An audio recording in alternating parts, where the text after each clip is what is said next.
Yu-Gi-Oh! What is up, YouTube? This is Jeremy from Team Buyout, and today, guys, we have our Master Rule 5 post April 1st, 2020 ban list 6 Samurai deck profile for you. I've been kind of holding out on doing a lot of deck profiles and honestly kind of a lot of content just because everything going on in the world right now, as you guys know, whatever, we're not going to go over it. We're here for Yu-Gi-Oh! But it is still a shame. As for the 6 Samurai deck profile, though, honestly, guys, 6 Samurais really haven't changed too much. I've been testing it, and even with the release of Dual Overload with Crystron Needle Fiber, it really does not help this specific build of the deck. It will help a True King variant, which I will try to get to you as soon as possible. But as for pure 6 Samurai, Crystron Needle Fiber, guys, it honestly, whoopsie, it really does not help this deck that much. So spoiler alert, Crystron Needle Fiber, or how Fibrex it's called in the TCG now, will not be in this deck profile. Anyways, that's enough of rambling. I'll just kind of hop into the deck profile for you guys. It has changed a little bit since the last list, just because of how the meta's changed. We're only playing 2 Grandmaster of the 6 Samurai now. He is still, I still honestly don't like running more than one of him, just because I think, I hate opening multiples of him, but he is still needed. 2 Grandmaster of the 6 Samurai, if you guys don't know by now. He just summons himself if you control another 6 Samurai and you control one of him. Obviously, I'm sure all of you guys who are looking for a 6 Samurai deck profile know what these cards do, so I will not go over them. We are still running the 1 Kizaru. He is part of the 2-card combo, but with the deck and how versatile it is, it's either a 2-card guaranteed combo or a 2.5 guaranteed card combo to get into the best lock. 1 Kizaru, if, what's his name, MX Saber Invoker would have came back off that last ban list, definitely would have been playing 2, maybe 3 of him. As of now, just 1 though. Next, 3 legendary 6 Samurai Kizan, just good free extender. Still 1 legendary Secret of the 6 Samurai. I thought about bumping him up to 2, honestly, just because of other ratios that I'm playing, but I just found he's too bricky to play any more than 1 of, and he's searchable with Kizaru, Rhoda, yeah, I guess those are the only ones, but still, you don't need more of him. Next, 1 Secret 6 Samurai Hatsume, she's really good, you guys know, Monster Reborn, Banishing 2. 2 red, 2 legendary 6 Samurai Mizuho to pair with her. 2 legendary 6 Samurai Shinai, red, blue, pop, infinite loops, amazing. Next, 3 legendary 6 Samurai Kageki. He's obviously one of the best 6 Samurai since he gets a Samurai out of your hand. You get special summon level 4 low 6 Samurai out of your hand.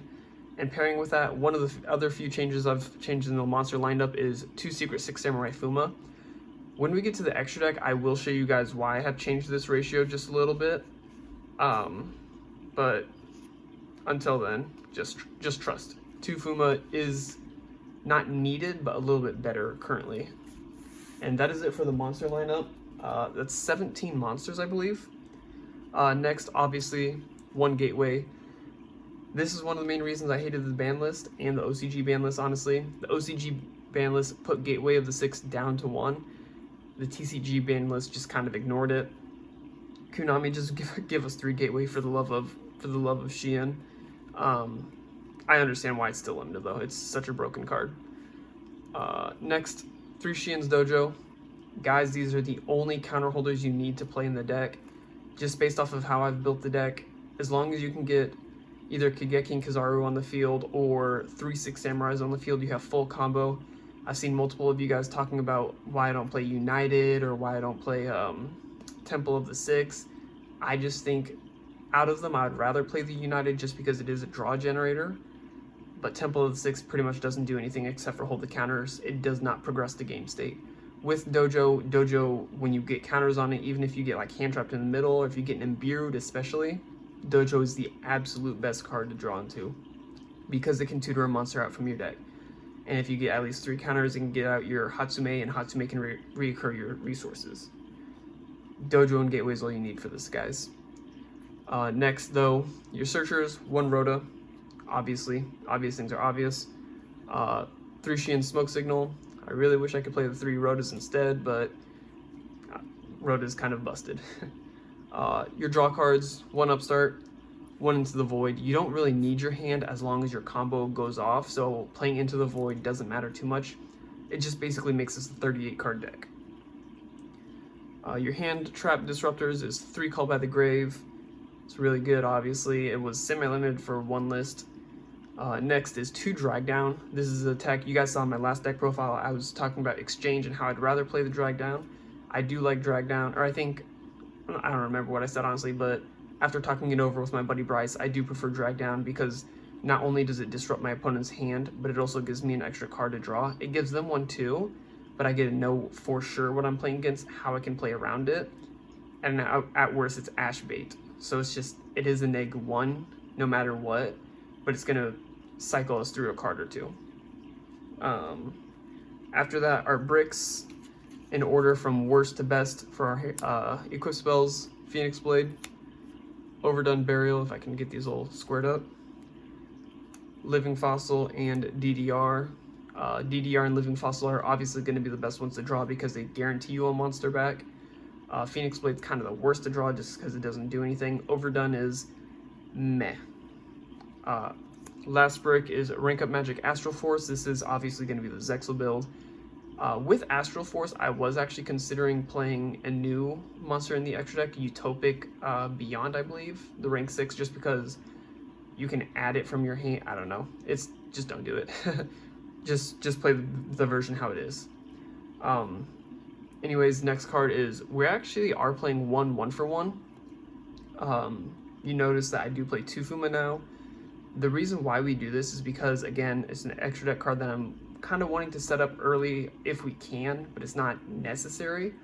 But this just helps get Fuma out to the deck, and you can pretty much, if you open like 1/1 a monster to discard and like Grandmaster or Kizaru or Kizan or Grandmaster, whatever, you can get into pretty far into the combo without normal summoning, so you won't have to worry too much about Nibiru, which I don't think we'll see much meta play in the main deck, but it is still a possibility. But we just want to get our tuner out as quick as possible. You might have also noticed I don't play Sheen Squire. I just think it's a brick. It's just not worth it. It does help you synchro climb. It helps make Naturia Beast. But Zexal is kind of infinitely better than Naturia Beast. So, yeah. Anyways, extenders though. Last of the main deck is 1 Instant Fusion, just because it is newly limited. Regardless, we were only playing 1 of it, and then 1 Phantom Knight Shade Brig Beam. Instant Fusion getting limited, personally, it did not hurt my feelings. I understand why they limited. I think they should have limited, maybe even banned this card. It's absolutely absurdly broken.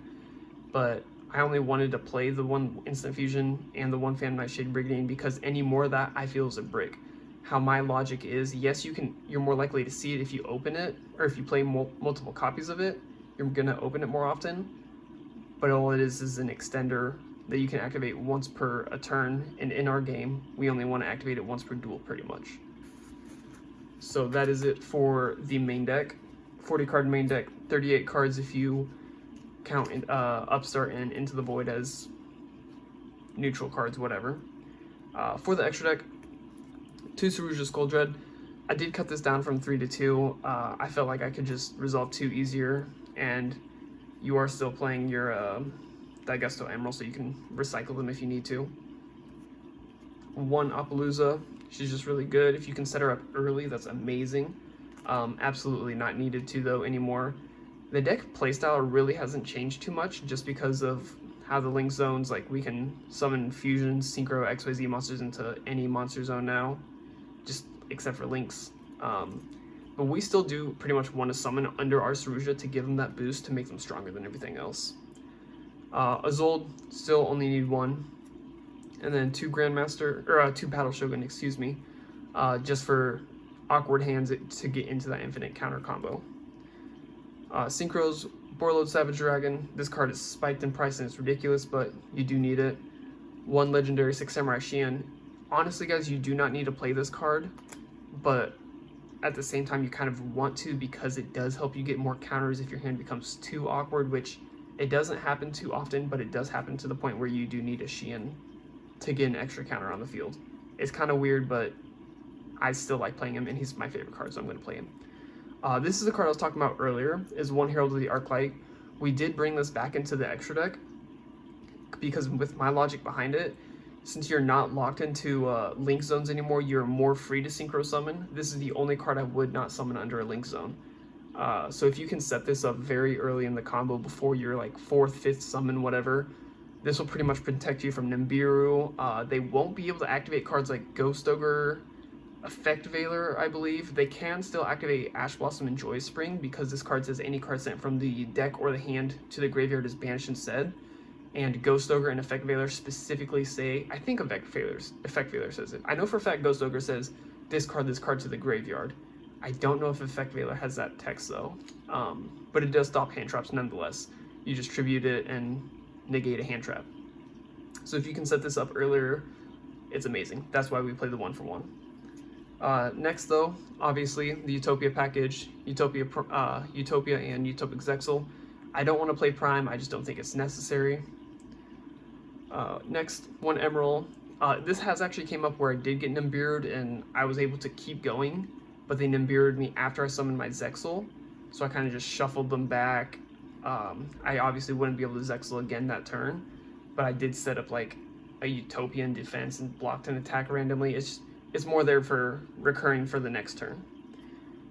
1 Dugaris, he's just really good. Honestly, this card should have been banned. This card's absolutely broken.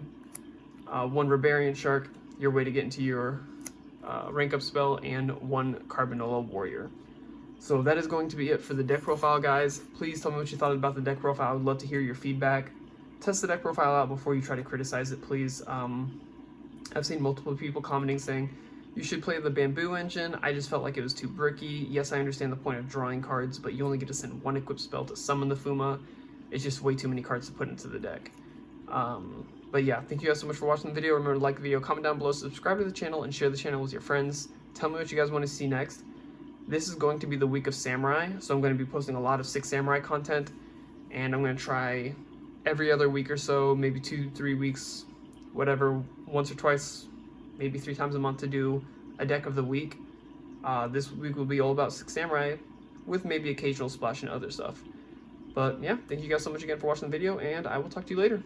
Peace. Wreckognize when I wreck a mic, leaving all y'all mesmerized. Killing instrumentals, but nobody wanna testify. In his prime, I think someone better check the guy. Always spitting heat, the beat gon' be hard to identify. Stress minds and wreck mics and leave with the best lines. My sex life is great cause I spit like a Tech 9. Stalk competition, beat them with the lead pipe. Sleep on you rappers just like it's my bedtime. You already know that old big bro from the west side. Got you hoes smoking on my flow like a meth pipe. Forever cold, I'll eat your soul like a death site. Headed to the top, shining brighter than a headlight.